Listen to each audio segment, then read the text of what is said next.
Ikhlaskan niat, bulatkan tekad untuk lanjutkan estafeta perjuangan. Tak ada waktu untuk berseteru, tak ada ruang untuk bertengkar. Tugas mulia di depan mata, satukan kiada berjuang untuk menang. Tak ada waktu untuk berseteru, tak ada ruang untuk bertengkar. Tugas mulia di depan mata, satukan kiada berjuang untuk menang.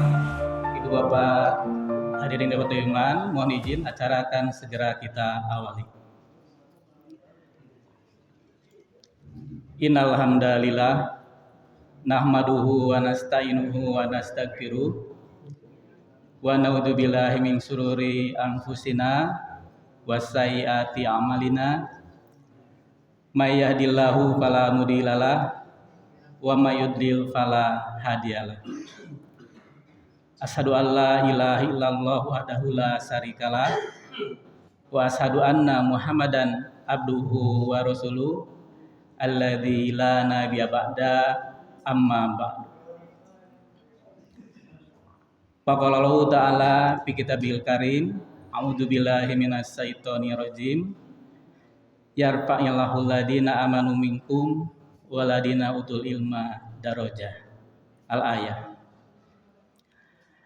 Puji syukur milik Allah atas izin dan kasih sayangnya kita masih diberi kesempatan untuk mengisi kehidupan ini dan memanfaatkannya dalam meraih rahmat serta ridho Allah Subhanahu wa taala dengan berbagai aktivitas ibadah kita kepadanya.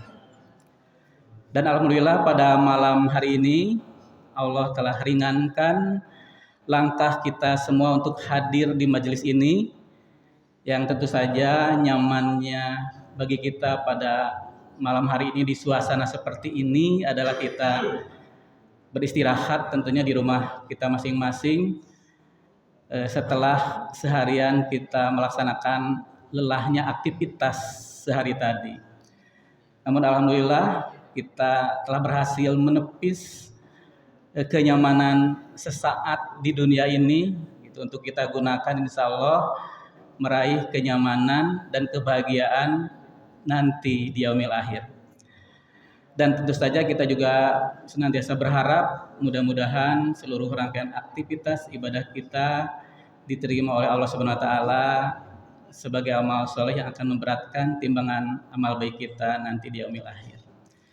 Dan insya Allah hadirnya kita pada malam hari ini di majelis ini juga mudah-mudahan menjadi wasilah kita meraih rahmat Allah Subhanahu wa taala. Sebagaimana sabda Rasul, majalasa qaumun majlisan yadkuruna Allaha fihi ila khaffatuhumul malaikah wa ghasyiyatuhum rahmah wa dzakrallahu biman indahu. Sabda Rasul, tidaklah duduk satu kaum di satu majelis yang dibahas, dibaca ayat-ayat Allah di majelis itu kecuali majelis itu nanti dikelilingi oleh para malaikat, kemudian dicurahkan kepada mereka rahmat Allah Subhanahu wa taala dan yang terpenting adalah insya Allah nanti di yaumil akhir kita dicatat ada di sisi Allah Subhanahu wa taala. Yang kami hormati Al-Ustadz Amin Muhtar yang merupakan sekretaris Dewan Hizbah PP Persatuan Islam beserta tim dari Sigabah. Yang kami hormati Ketua PC Petisi Cimahi Tengah, Al-Ustadz Hadirin beserta seluruh jajaran Taskil. Yang kami hormati Ketua PD Pemuda Persis Kota Cimahi beserta seluruh jajaran Taskilnya.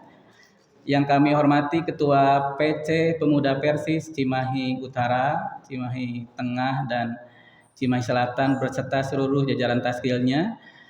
Dan yang kami hormati seluruh anggota Persatuan Islam beserta otonom yang turut menyimak kajian ini secara langsung dan juga yang melalui kanal media sosial live streaming Facebook tentunya.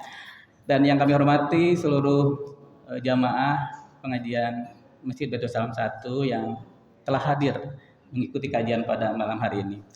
Alhamdulillah pada malam hari ini kembali kita bertemu di kajian rutin kajian Ahad Ngahiji atau Kahaji yang ini diselenggarakan oleh pimpinan daerah Pemuda Persatuan Islam Kota Cimahi dan tentunya bekerjasama juga dengan Persatuan Islam Persis. Dan bersama kita narasumber kita pada malam hari ini tentunya guru kita semuanya yang saya hormati, yang kita hormati adalah Al-Ustadz Amin Muhtar, yang beliau adalah tadi saya sebutkan sebagai Sekretaris Dewan Hisbah PP Persatuan Islam. Dan pada kesempatan Ngahiji kali ini kita masih akan mendapatkan ilmu dari Al-Ustadz tentang hal-hal yang sangat penting untuk kita ketahui bersama menyangkut pedoman ibadah kita semua melalui kajian bedah keputusan Dewan Hisbah tahun 2025.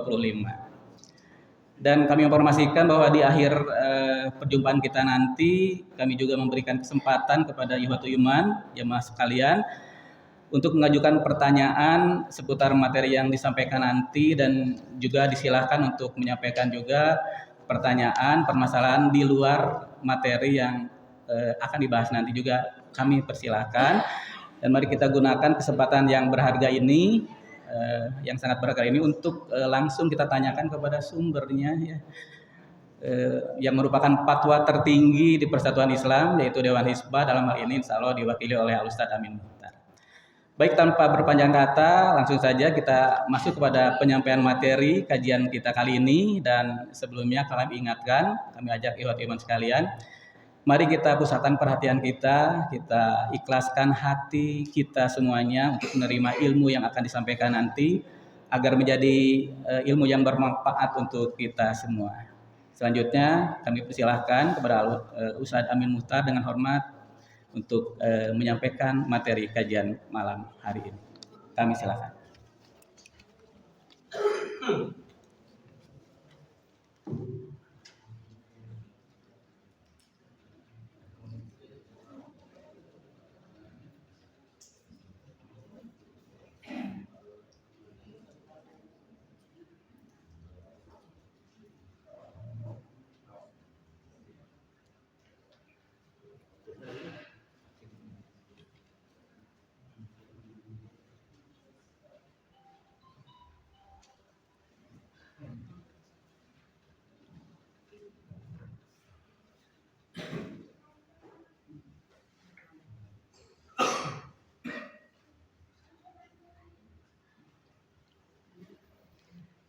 Innal hamdalillah nahmaduhu wa nasta'inuhu wa nastaghfiruh wa na'udzu billahi min syururi anfusina wa min sayyiati a'malina may yahdihillahu fala mudhillalah wa may yudlil fala hadiyalah wa asyhadu an la ilaha illallah wahdahu la syarikalah wa asyhadu anna muhammadar rasulullah allati la nabiyya ba'da amma ba'd.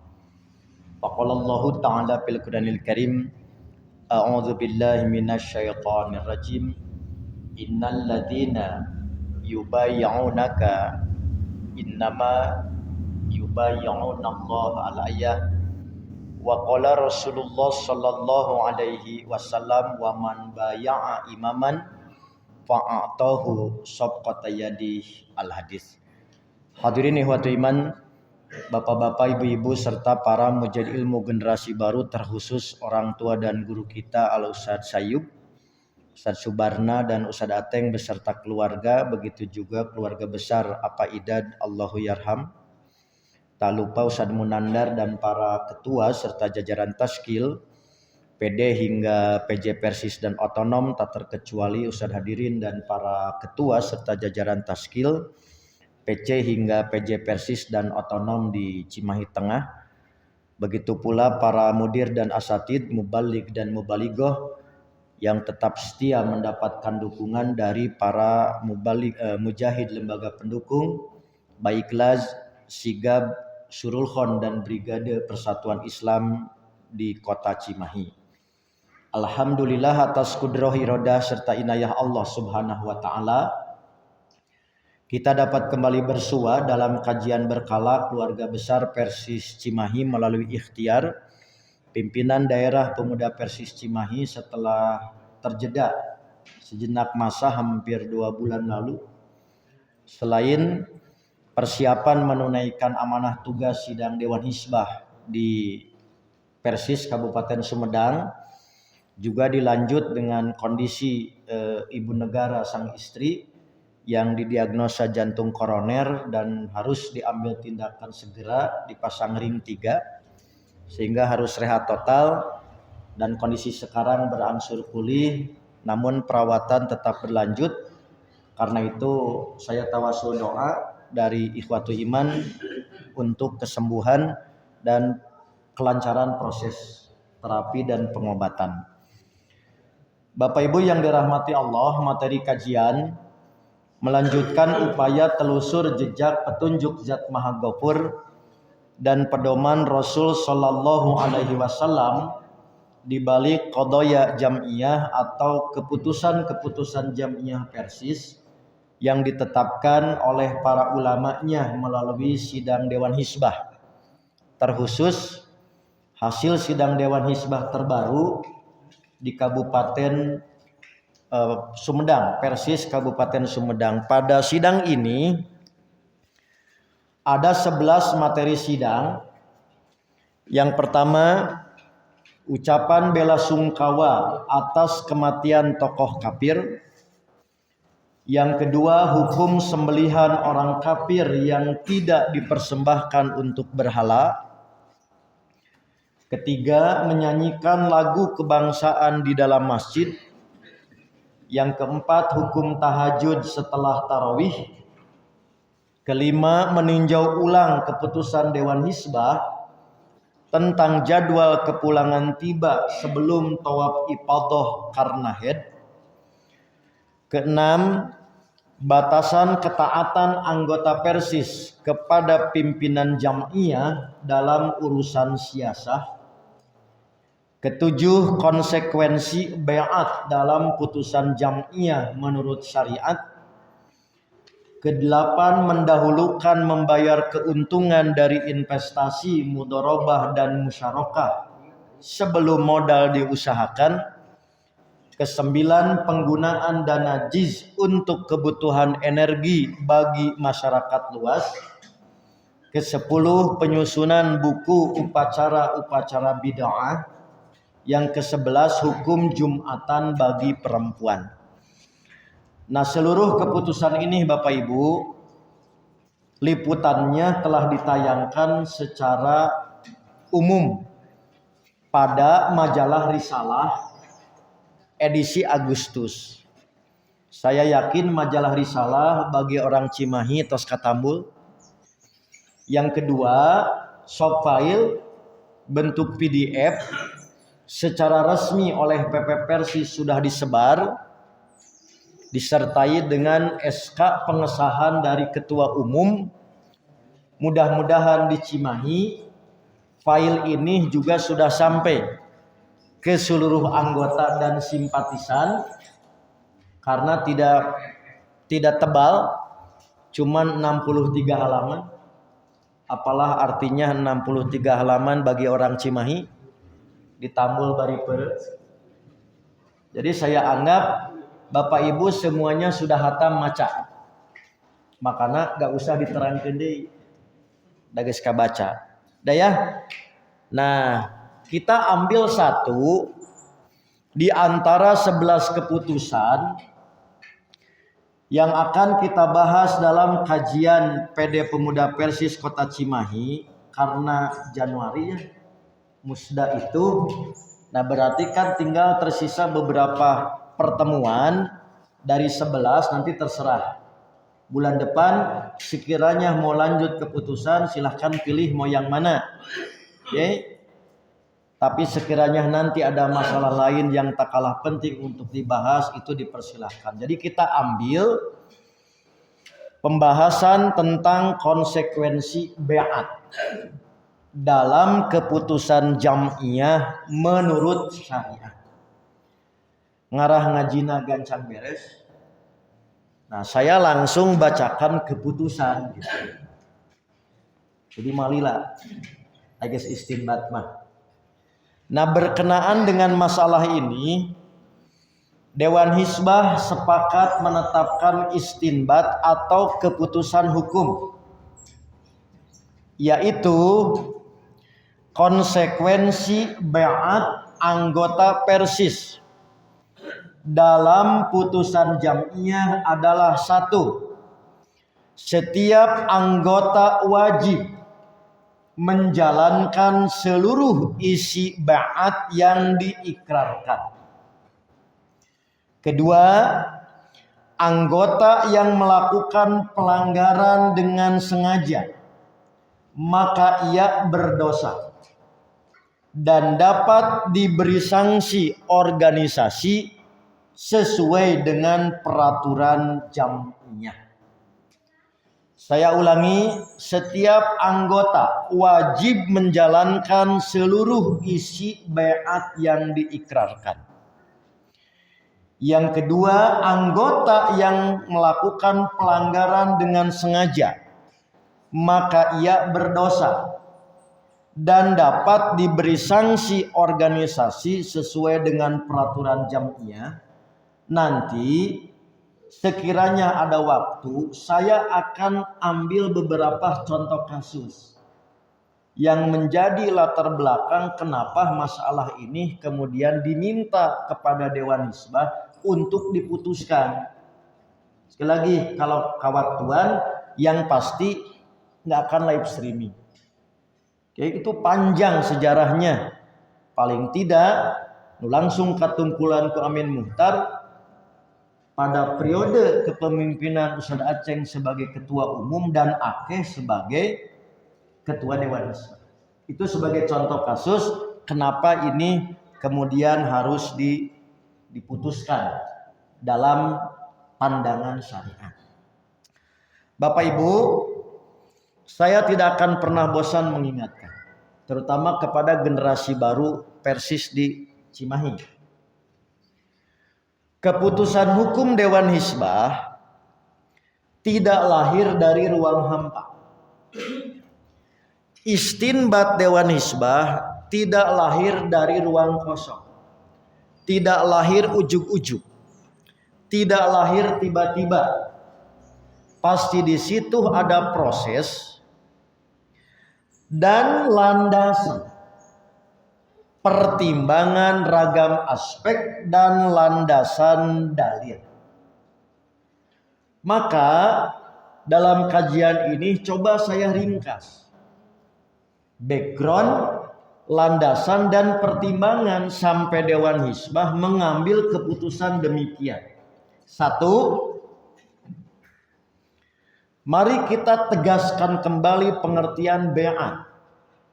Karena baiat di dalam jam'iyah Persis bukan semata-mata formalitas masuk ke anggotaan.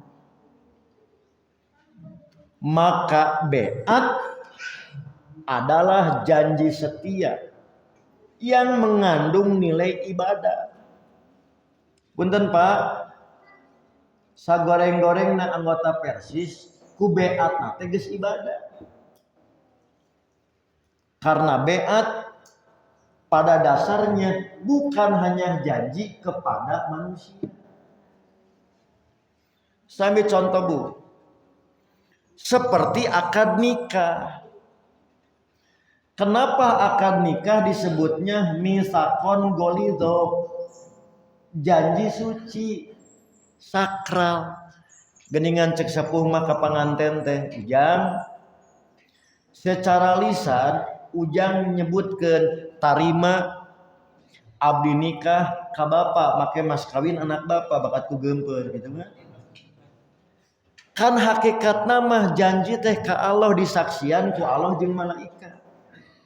Nah begitu juga saat baiat bergabung di jam'iyah Persis. Hakikatnya berbaiat teh dengan Allah. Itulah yang disebut bahwa baiat bukan sekedar formalitas keabsahan anggota, tapi dimensi ibadah. 2, memiliki dimensi sia-sia, yaitu kita menyebutnya kejam'iyahan. Maka kedudukan beat ini demikian sakral, demikian mulia, suci, merujuk kepada beberapa dalil. Antara lain firman Allah dalam surat Al-Fat ayat 10 dan hadis Nabi tentang mata mitatan jahiliyatan, mati tanpa baiat kepada imam. Ini ingin sekali lagi menegaskan bahwa berquran bersunah saja tidak cukup. Kalau selama hidupnya tidak pernah berimamah berimarah, matinya jahiliyah. Maka membangun hubungan keimaman itulah maka bentuknya adalah ikrar yang disebut dengan bai'ah. Oke. Nanti penting saya sampaikan beberapa kasus. Ibu yang di rumah jangan berkedip, jangan bernapas, bisa salah paham. Lihat Bapak. Kalau ada seseorang yang wafat tidak pernah baiat ke imam, pada dasarnya kita tidak ada keharusan ngurus. Ketika sudah ada kaum muslimin yang lain fardu kifayah tidak jadi prioritas, Pak. Tapi saat yang wafatnya orang yang baiat, bukan semata-mata kaum muslimin, tapi terikat dengan baiat, mata kudu pangheulana gitu. Tapi nu teu baiat mah cekasarna mah teu kudu pangheulana. Itu yang ingin saya tegaskan, bahwa yang namanya baiat bukan sekedar formalitas masuk organisasi. 2. Berapa banyak syariat Islam yang tidak boleh dilaksanakan atas inisiatif pribadi, harus menunggu komando imam. Oke, saya ambil contoh. Menetapkan kapan Ramadan, kapan saum Ramadan, kapan Idul Fitri.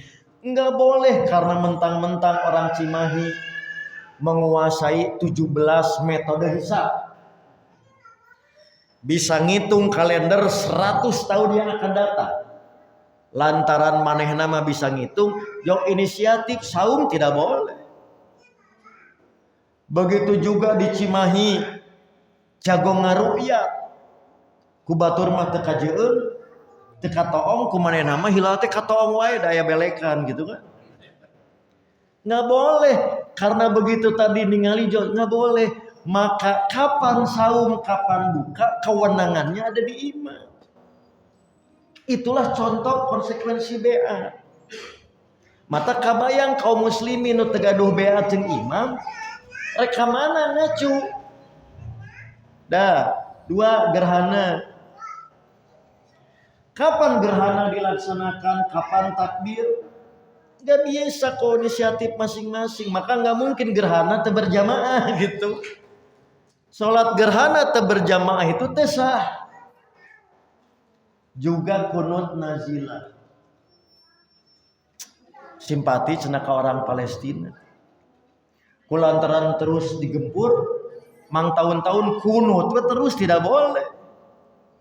Kapan kunut dimulai, kapan berhenti kunut, itu semuanya kewenangan imam. Nah itulah mata mitatan jahiliyatan.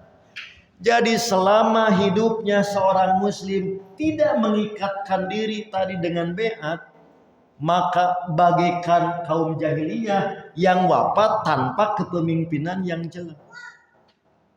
Maka dalam kerangka ini Bapak Ibu, khususnya bagi anggota Persis, baiat ini kemuliaan. Baiat ini, mohon maaf, naik derajat.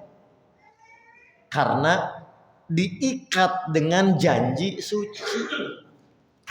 Namina misakon golitu. Takanu nikah mah tos dugi kadinya sa. Tapi karena baiat jamiah mah masih kena dia timpang. Padahal sama kedudukannya. Itulah dalilnya surat Al-Fat ayat 10 dan hadis mata mitatan jahiliyatan. 2. Baiat memiliki syarat sah dan rukun sebagaimana akad-akad syar'i lainnya.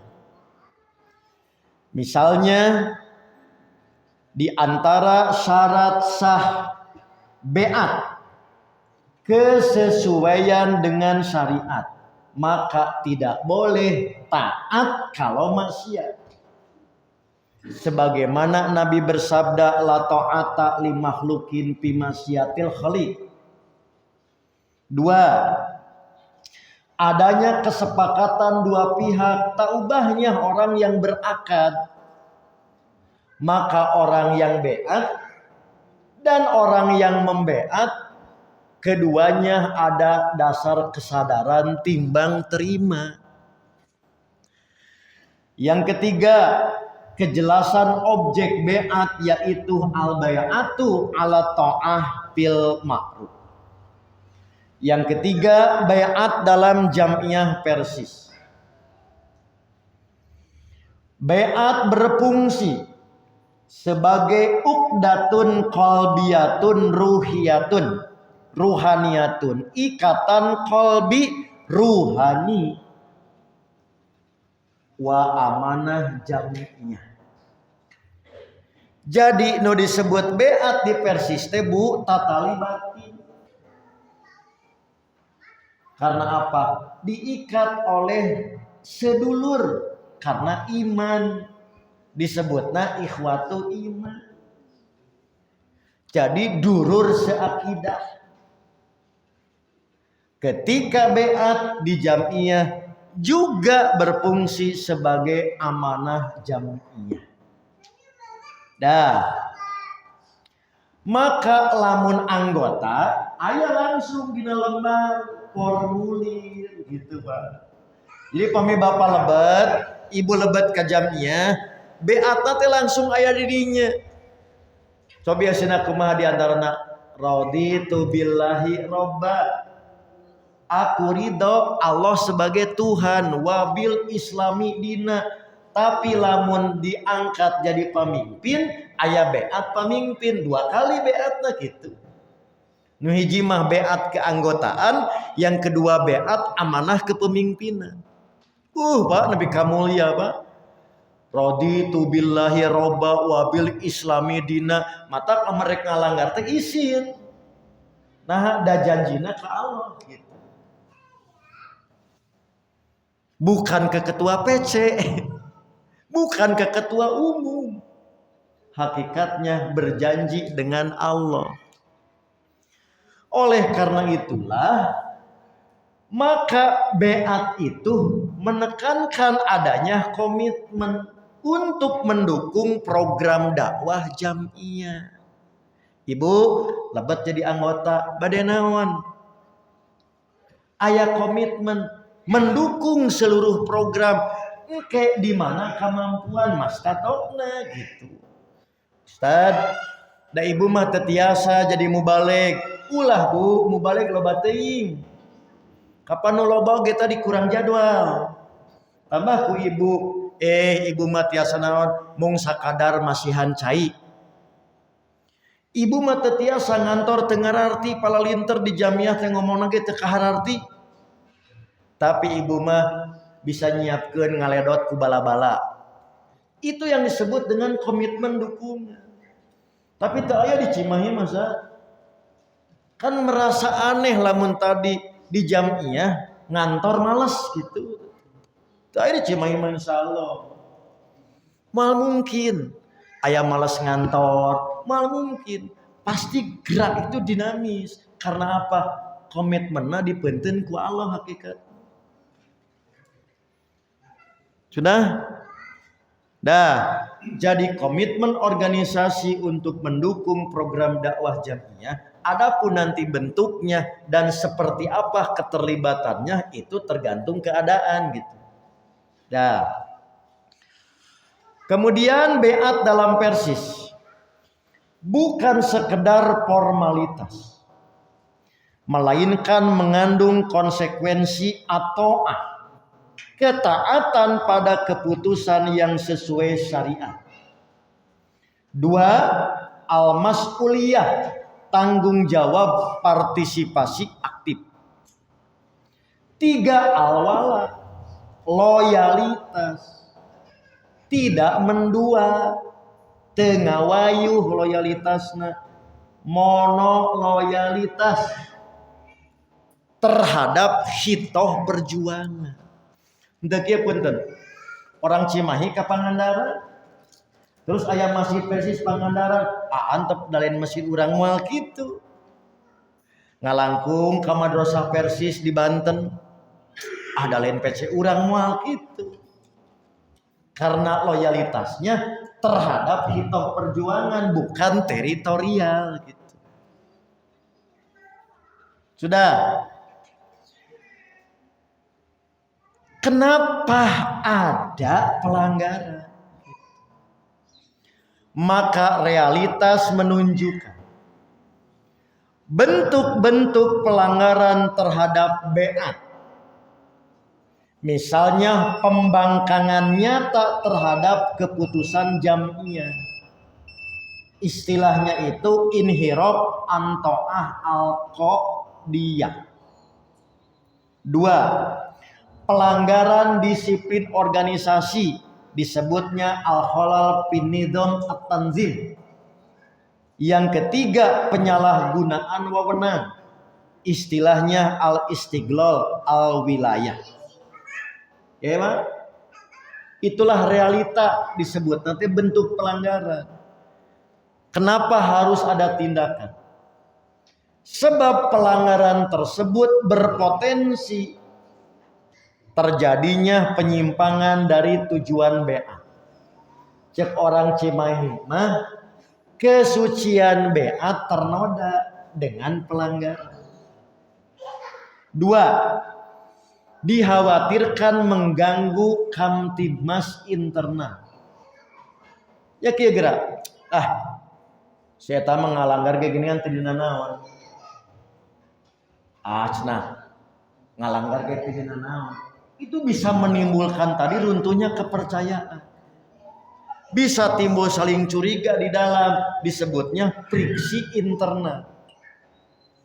3. Yang paling bahaya, saat ngalanggar beat teu dianggap ngalanggar syariat. Karena dianggap ngalanggar organisasi, itu yang disebut doror syar'i, itu bahaya.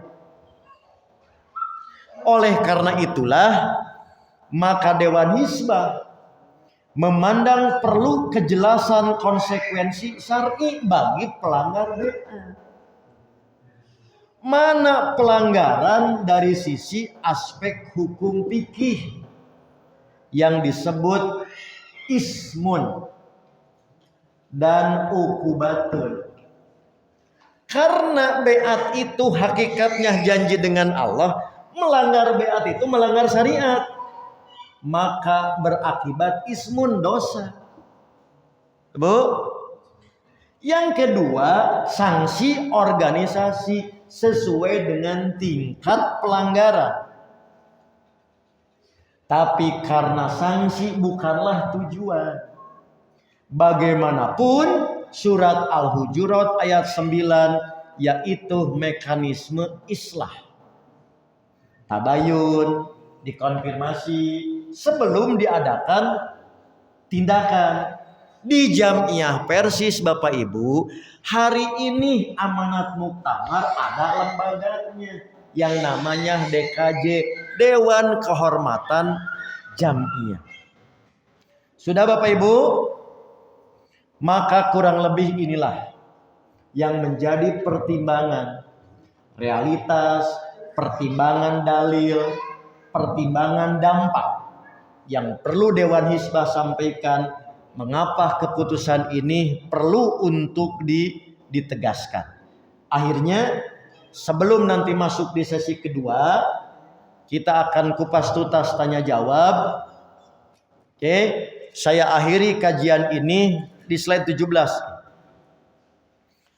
Pada dasarnya keputusan Dewan Hizbah dengan sangat arif membagi konsekuensi menjadi 2 level. Oke, satu konsekuensi ruhaniyah yang disebut dosa. Ini adalah konsekuensi utama. Ngalanggar organisasi nama justru bukan pokok. Justru nu pokok nama ngalanggar janji ke Allah. Karena beat adalah janji kepada Allah. Melanggarnya berarti mendatangkan dosa atau ismun. Dosa ini urusannya dengan Allah, butuh tobat dan istighfar, bukan sekedar pemulihan nama baik. Cekasarna pimpinan jamiah mah dahampuraeun bisa dilobi, diperbagus nama baik dari Allah. Biasa Allah di lobi. Tak eta, Pak. Jadi jangan dianggap enteng melanggar deat itu disangkana tak ada dosa gitu. Padahal itulah yang terberat. Sementara yang kedua level konsekuensi organisasi yang disebut sanksi. Di level dunia, jamiah sebagai sebuah struktur yang tertib perlu menjaga stabilitasnya.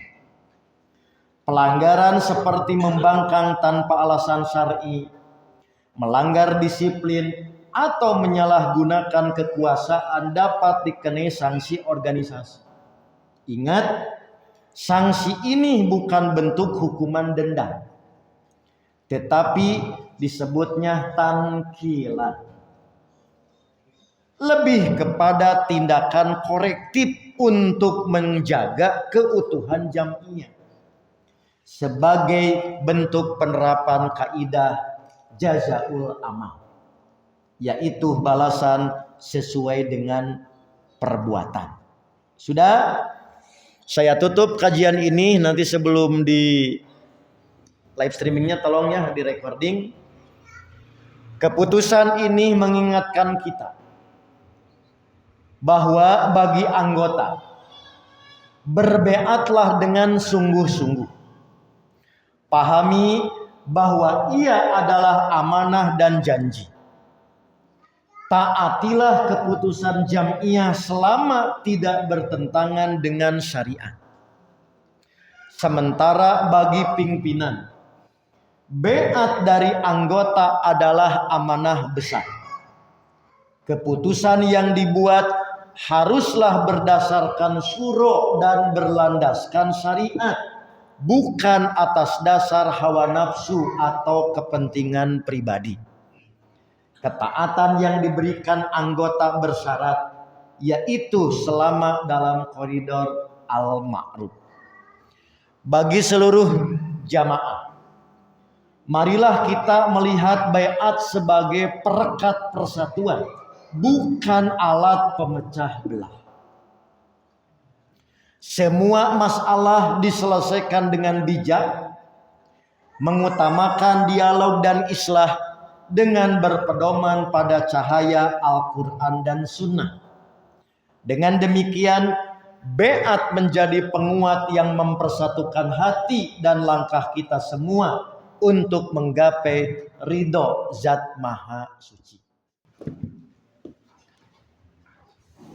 Baik, terima kasih. Teriring doa jazakumul khairan kepada Al Ustadz Amin atas uraian yang disampaikan, dan telah kita simak bersama ya penyampaian dan penjelasan keputusan Dewan Hizbah PP Persatuan Islam tentang baiat ya, untuk sesi yang pertama tadi. Insya Allah dengan penjelasan yang disampaikan tadi akan lebih menambah keyakinan kita semua dan meningkatkan giroh kita, semangat kita untuk tetap kita berada di Jamiah Persatuan Islam. Atau mungkin barangkali malah jadi ragu,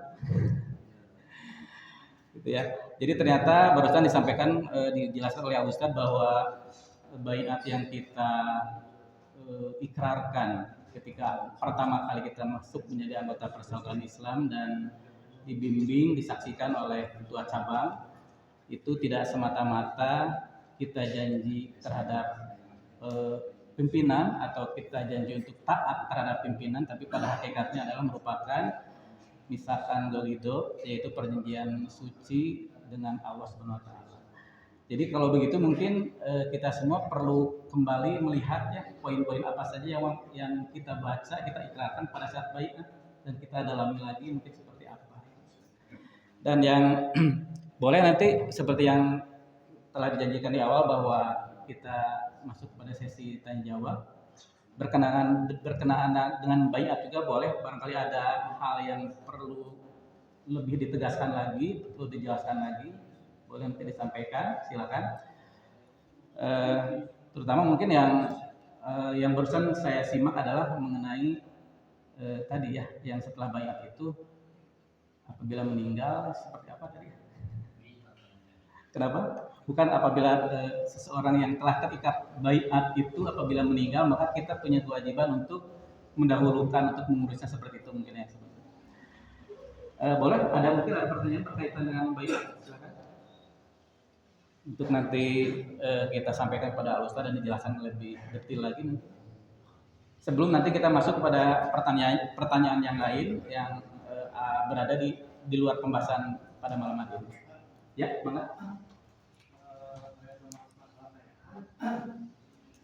Apakah ketika zaman Rasulullah itu, ketika banyak sahabat yang masuk Islam sampai mereka pun benar-benar hijrah dari Mekah ke Madinah, apakah melalui proses baiat atau cukup dengan ikrar syahadat? Itu pertanyaan saya.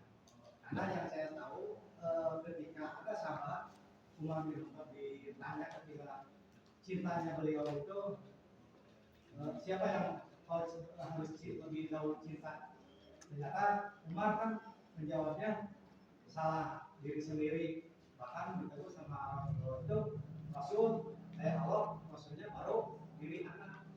Nah, seperti itu. Yang pertanyaan saya itu apakah ketika para sahabat masuk Islam sampai hijrah ke Madinah, apakah baiat atau sebatas syahadat? Nah, yang kedua mungkin di luar tema ada hak. Saya belum memastikan apakah hadis ketika ada hamba Allah yang berdoa dengan mengangkat tangan, maka Allah pun malu kalau tidak sampai mengabulkannya. Apakah hadis itu sahih, bisa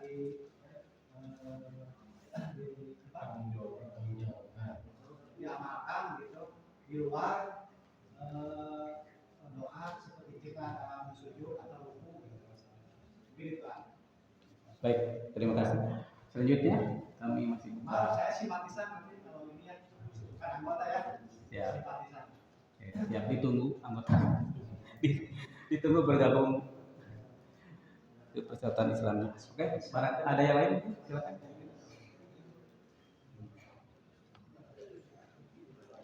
Ada dari ibu-ibu berkaitan dengan baiat, silakan, atau mungkin masalah lain pun silakan disampaikan pertanyaannya. Ya, ada. Ya. Baik, kalau tidak ada mungkin ya, baik. Ya, silakan. Saya pertawi saya Ustaz landasan kami ayat kajian kalian anu membagi waktu sholat. Siap. Oke. Baik, kalau gitu mungkin kita bahas saja atau kita sampaikan saja pertanyaan yang barusan disampaikan. Yaitu yang pertama berkaitan dengan pada zaman Rasul yang masuk Islam itu apakah cukup dengan mengucapkan mengikrarkan 2 kalimat syahadat saja atau ada baiat khusus kepada pimpinan, kepada Rasul? Itu ya yang pertama. Kemudian yang kedua berkenaan dengan hadis yang mengatakan atau yang menjelaskan bahwa Allah itu malu untuk tidak mengabulkan doa orang yang berdoa dengan mengangkat tangan. Itu mungkin dalilnya sahih atau tidak. Kemudian tadi yang ketiga adalah landasan atau jika di suatu masjid itu sedang dilaksanakan kajian dan kemudian datang waktu sholat, tiba waktu sholat, ya mungkin kalau lebih jelasnya sekarang ya mungkin lebih kita aplikasikan kepada kondisi yang sekarang, bahwa ketika kita sedang kajian kemudian tiba waktu sholat isya, itu lebih utama kita mengumandangkan adzan terlebih dahulu atau dilewat seperti itu ya. Dan bagaimana kedudukan hadisnya dan lebih utama mana seperti itu.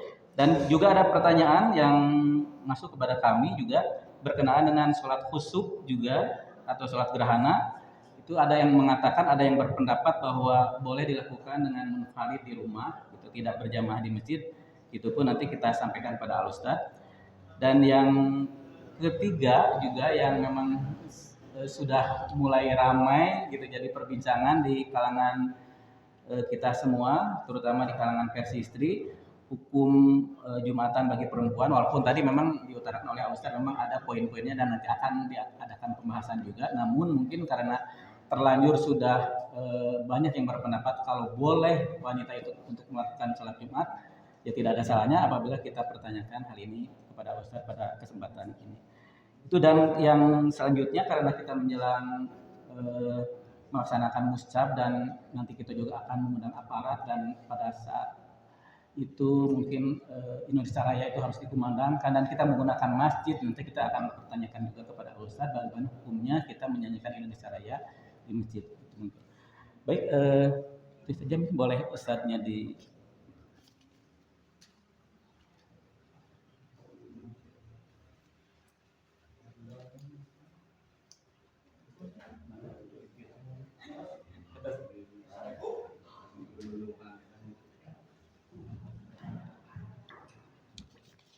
Saya 1.000. Bisa ada beberapa pertanyaan, mungkin sekitar 6 pertanyaan. 6.000 siap. Ya. Yang pertama, Ustaz, berkenaan dengan para jamaah Rasul yang masuk Islam itu apakah cukup dengan mengucapkan 2 kalimat syahadat saja atau pada saat itu memang ada baiat khusus kepada Rasul seperti itu? Yang pertama. Yang kedua, mungkin berkenaan dengan hadis yang menjelaskan bahwa Allah akan sangat malu apabila tidak mengabulkan doa seorang hamba yang berdoa dengan mengangkat tangan, itu dari yang sahih apa tidak, dan sadar atau tidak.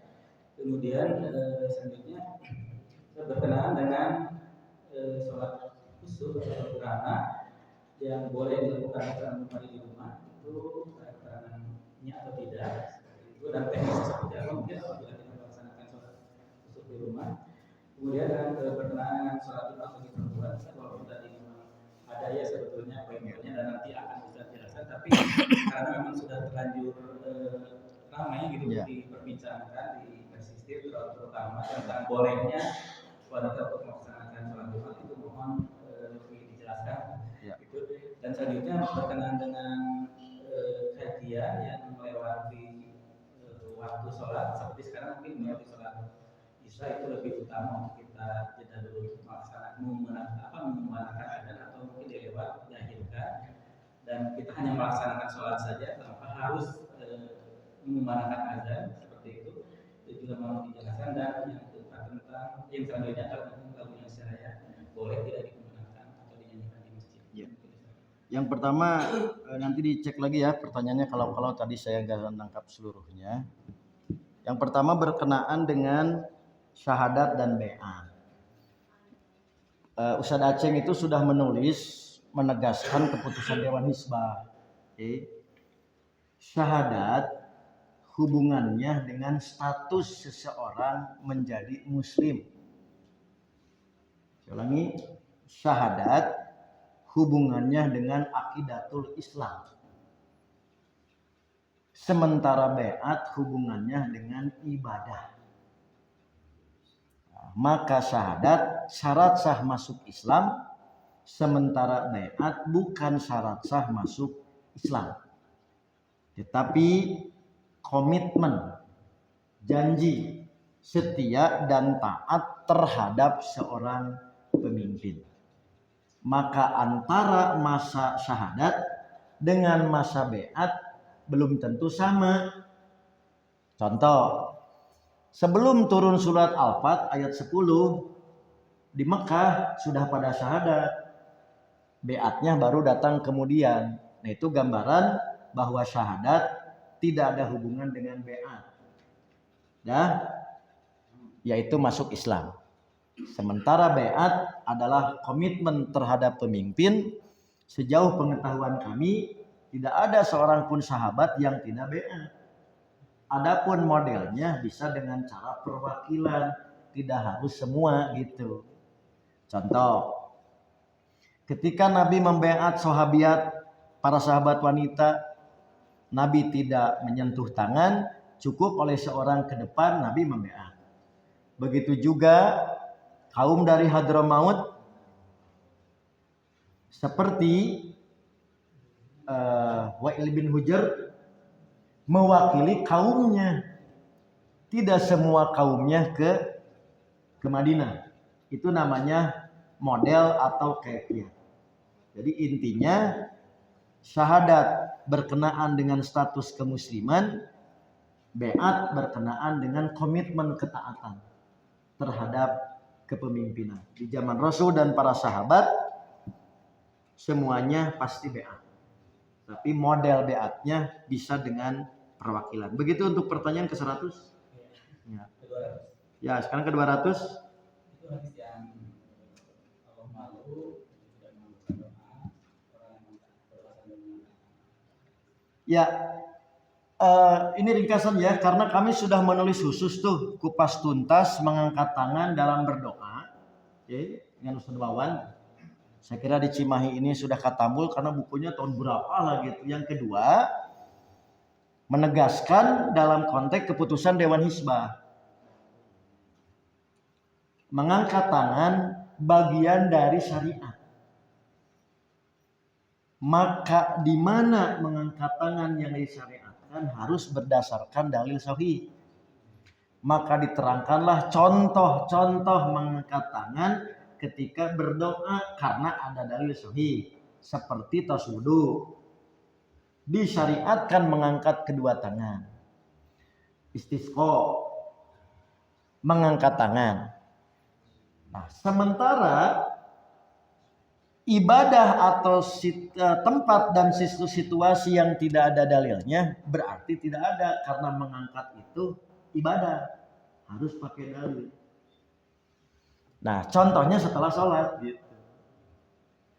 Jadi tidak ada satupun setelah sholat itu yang langsung menyebut Nabi mengangkat tangan ketika berdoa.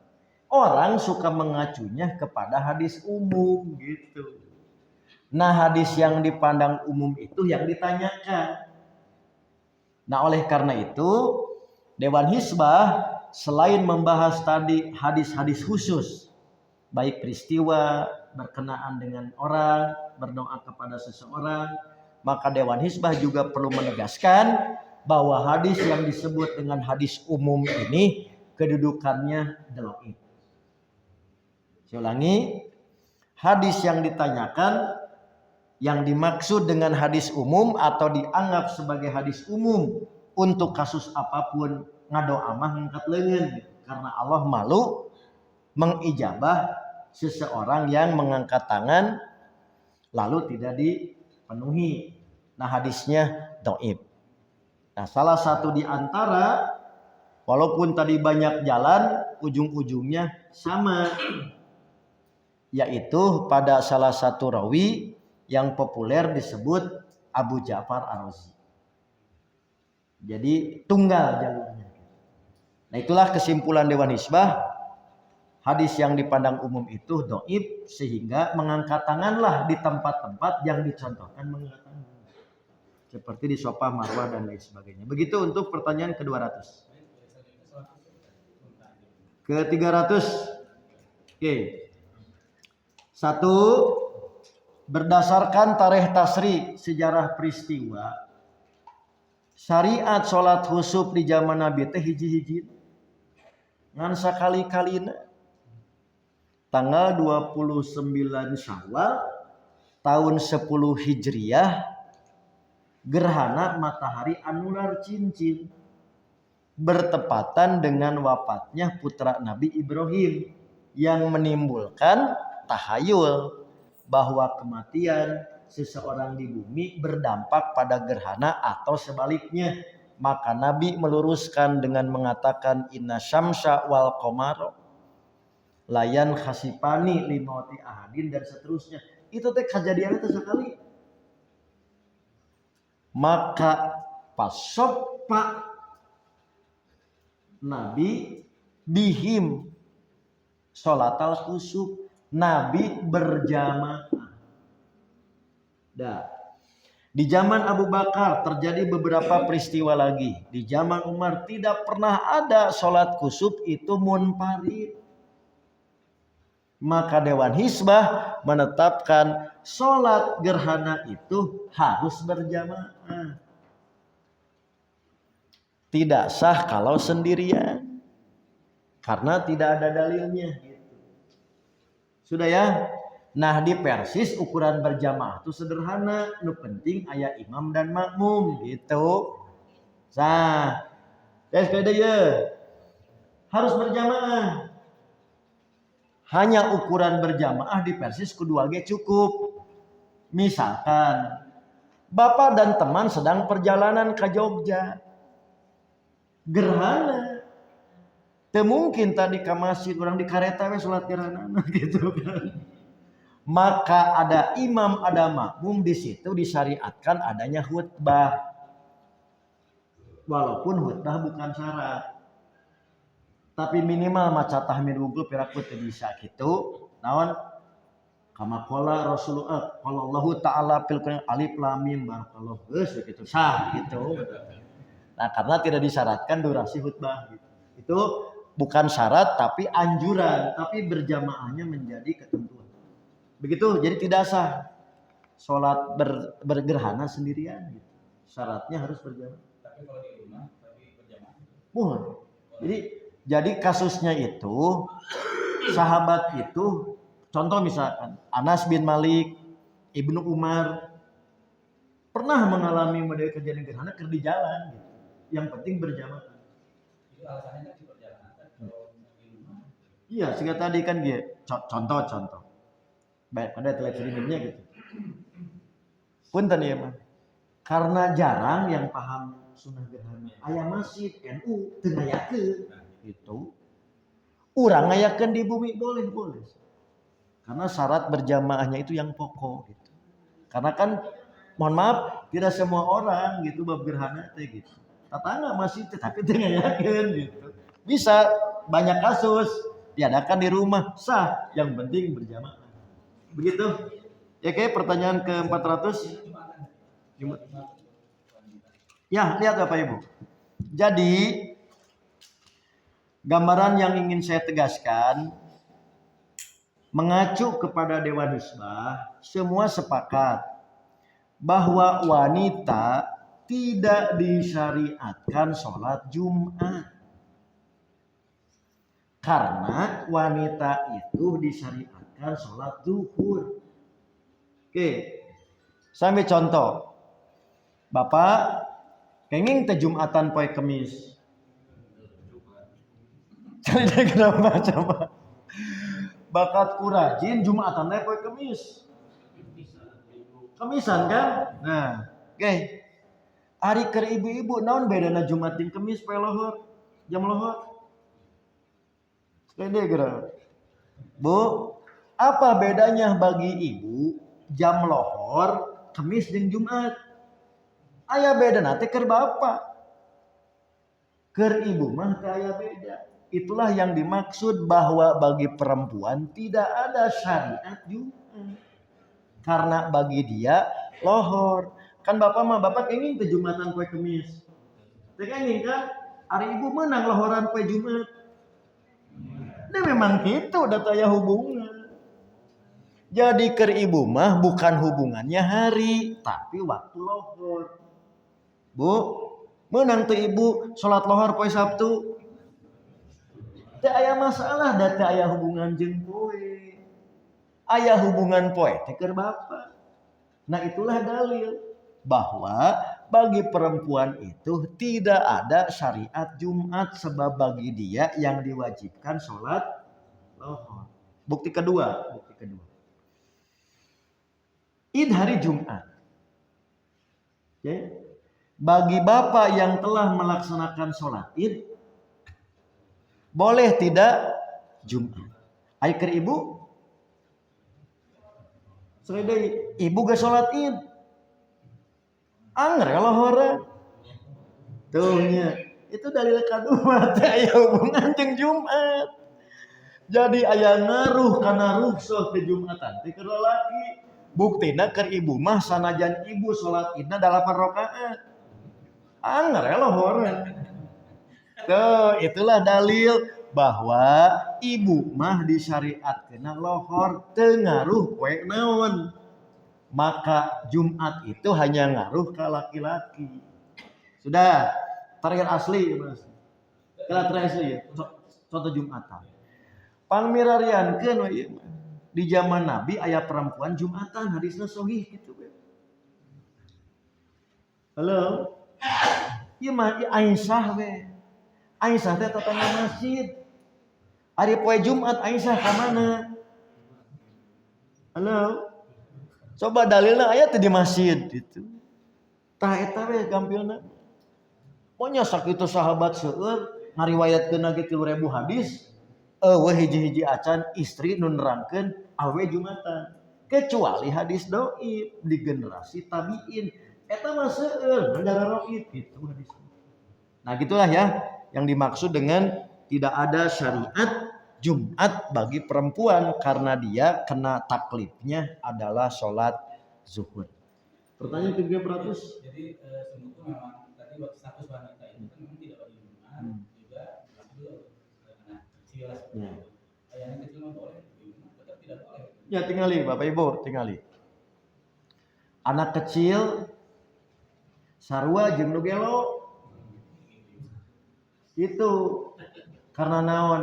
Anak kecil tidak disyariatkan karena kecil. Berarti dewasa hilang aya kewajiban. Ari awewe ira robah jadi laki. Nu gelo aya cager. Budak bisa dewasa. Nu gering bisa cager. Ari awewe anger makana teu aya iwana. Nah, jadi antara anak kecil hamba sahaya jeung nu gering teu tiasa disamikeun hukumna alasan perempuan jadi boleh. Sebab perempuan mah karena zatnya bukan kondisinya. Ira cenah istri tiasa Jumatan lamun jadi lelaki gitu kan gitu. Gitu ya. Paham ya? Jadi tong disamikeun dalilna da beda gitu. Beda kondisi gitu. Terakhir asli. Oh masih dua terakhir. Oh iya. Gini, sebetulnya kalau irahnya nih, tapi coba dipetakan, ini tugas Amin ya kudu sebenarnya terus Amin CPR. Gini ya Bapak Ibu. Jadi kalau melihat jadwal kajian Nabi ya, yang saya sebut standar, standar. Itu biasanya gitu. Nabi itu justru setelah maghrib sampai isya. Berarti jadwal standar. Tapi nanti kita temukan dalam situasi bahasa saya, jadi isya teh eureun gitu. Dan memang sakitu jadwalna. Dan Nabi matara ngaji 3 jam itu. Terus palinter sahabatna gitu. Tahun teu kudu terjemahkeun bahasa Arabna ge gitu. Berapa pan ayatna hiji terjemahna loba. Jadi, gitu Pak. Berarti tidak nabrak. Tapi ketika nabrak dalam kasus-kasus khusus. Saya ambil contoh. Yang paling banyak di kasus perang. Dan sapar rihla ilmiah. Saya ambil contoh hadis. Bahwa yang namanya adzan. Asalnya. Al-i'lam biduhuli waktu sholat. Memberitahu bahwa sholat waktu itu sudah datang. Jadi lamun urang bade sholat ku adan eta tos adan teh sholat. Manya geura tadi ngabejaan waktu sholat ari urang na we henteu sholat. Nah andai kata mau digeser adanna bukan itu gitu. Jadi adzan dina waktuna, salat dina waktuna. Karena tidak ada adzan ayeuna salatna engke. Gitu. Andai kata tidak mau sekarang salatnya, adzanna teh ditarik. Itulah yang disampaikan dalam beberapa kejadian Rasulullah. Contoh nih, saya ambil contoh. Idza kunta fi qaumin, apabila engkau berada bersama satu kaum rombongan, fa'adzana lahum rajulun, kemudian seorang beradzan untuk mereka. Jadi adzan itu lain keur batur, keur majelis. Maka adzan isa jam 8 boleh. Keur saha? Tong kaluar waseun ada naon ya gitu. Jadi kalau adzannya mau dikaumumkeun berarti memberi waktu kan salat. Urang namanya adzanna di masjid, nu di masjid teh salat. Kalau tidak salat adzannya ditarik. Maka ada kejadian Nabi adzan isana jam 1 karena sholat isanya diundur. Rapat waktu harita genting gitu situasi itu. Yang kedua, ini kasus jam 8, jam 11 model gitu. Fal yu'adzin abdoluhum wal yukim asgorohum. Hendaklah yang mengumandangkan adzan orang yang paling utama di antara mereka dan yang termuda adalah mengikomahkan. Maka ini dalil bahwa adzan dan qomah bukan karena waktu atau tempat masjid, tapi karena adanya jamaah yang hendak sholat. Iya mah jamaahna aya, adzan dikumandangkeun ke sholat, jadi adzan keur salat eta. Teu nyunah gitu teh. Maka kalau mau diundur adzannya untuk siapa? Untuk jamaah, teu kedah dikaluarkeun. Aya dalilna teh, adzan jam isya jam 8, adzan isya jam 1 keur saha buat pikaumin gitu dalil. Ya, jadi kalau nanti lagi kalau mau adzan mending dijeda heula kajianana gitu, salat gitu. Tapi kalau mau sepakat engke diakhirkeun tong adzan teraskeun weh gitu. Engke adzanna begitu kita mau salat. Contoh, setelah kajian 7:30, adzan weh 7:30 untuk internal. Itulah yang dimaksud pak adzana pikaumin gitu. Teknis nama gitunya.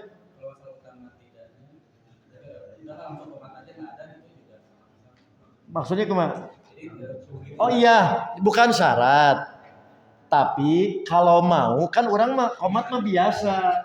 Nu teu umum mah adzan bukan pada waktunya gitu. Padahal eta teh tetap afdoliyat.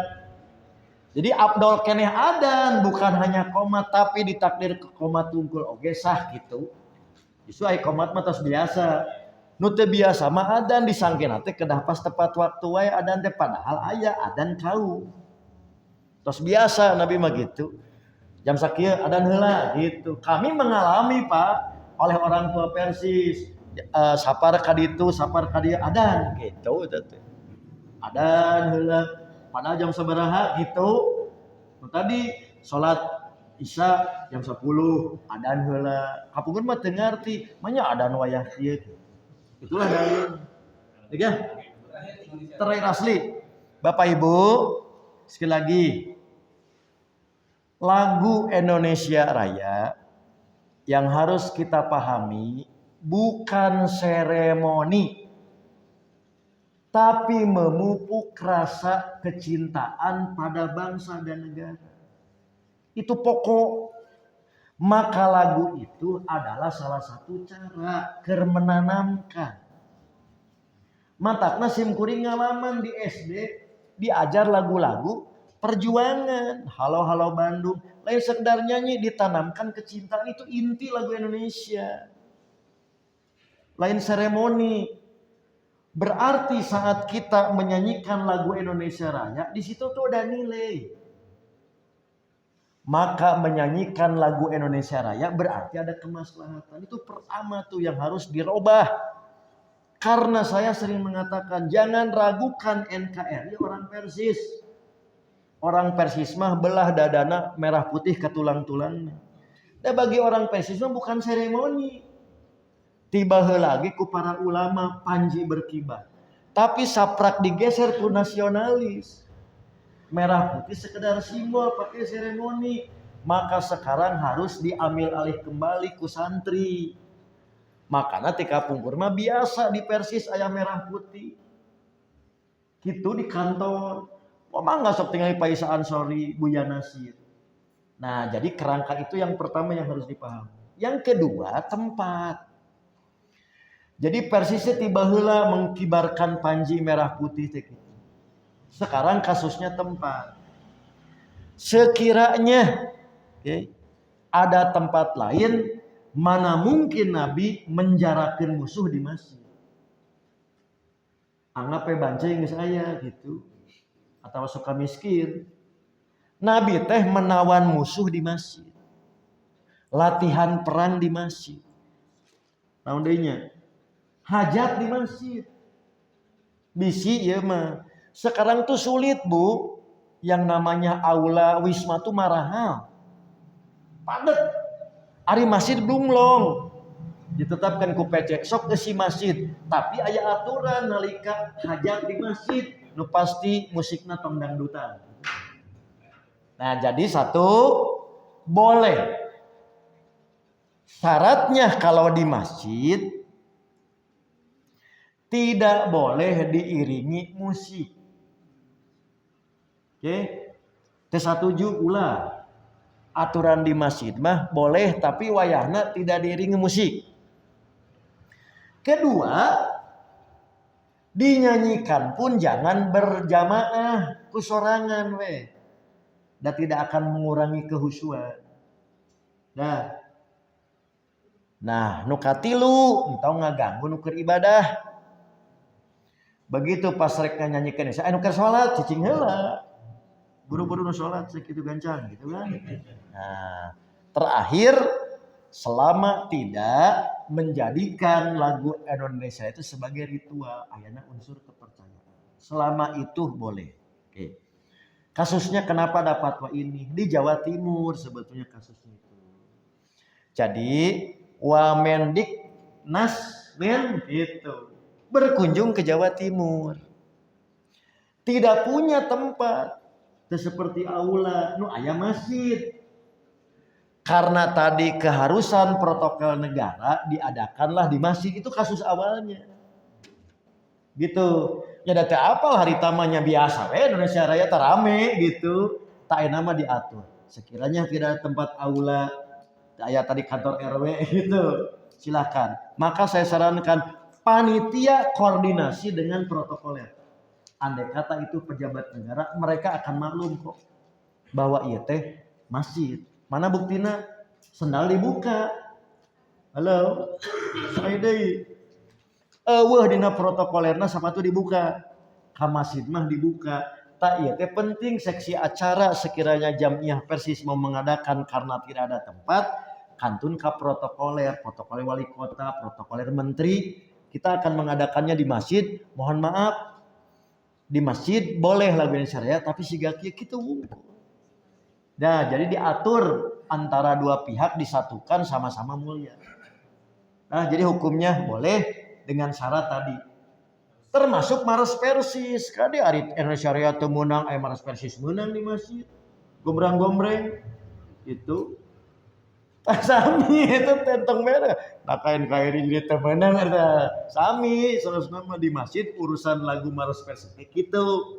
Mangga sok lamun peryogi dinyanyikeun ngarah diingetan, ngarah urang arapal membangun tadi semangat spirit berjuang bersama. Kita hukum. Jadi satu tadi tidak pakai musik, ya menyanyinya itu solo, bukan jamaah, gitu. Anu katilu, lihat situasi, jangan mengganggu orang yang sedang beribadah sekiranya ada di masjid, tungguan, gitu. Paling sholatnya 8 rakaat, gitu. Dan sholat duha. Payahna tahan heula, cari cing, rek aya Indonesia Raya itu penting tuh diperhatikan. Okay? Gak ada masalah. Justru nggak ada masalah, justru masalah itu kalau di dalam.